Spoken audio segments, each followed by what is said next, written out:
Hello, pals. I'm your storyteller, Mr. Peanut, and today I'll tell you the story of the letter V. Just like I, U, and J, the letter V also doesn't like to stand at the end of English words. However, many English words need its sound at the end. So to help it stand at the end of English words, a friend of his helps him. Want to know who he is? Watch the video to know him. Hey, V, come sit with us on the branch so we can make the word give. I cannot come up there as I can't keep my balance. I don't have a flat base. I'll fall.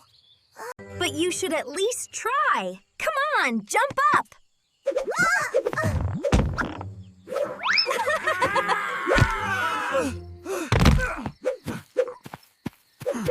Hey, V, what happened? Really sad. Some words need me at the end of them, but I cannot stand at the end of English words. That's not a big deal, V. I can stand after you silently to support you.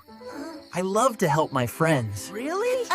But won't you make the short vowels long like magic E? I only turn short vowels long when it's needed.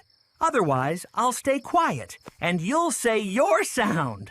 Hold my hand, and we both sit with G and I to make the word give.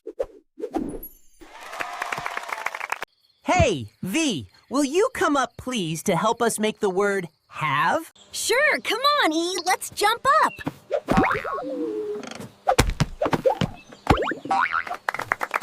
Hey, V, I heard you can stand at the end of English words with the letter E.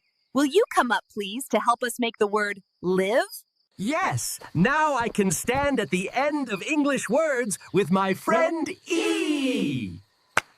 Come on, E, let's jump up.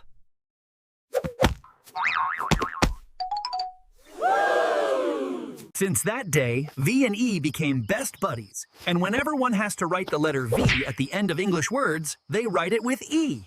Because V can't live without E. If you want to enjoy more spelling stories, order your set of spelling stories with Mr. Peanut Parts 1 and 2. I'll see you soon. Bye!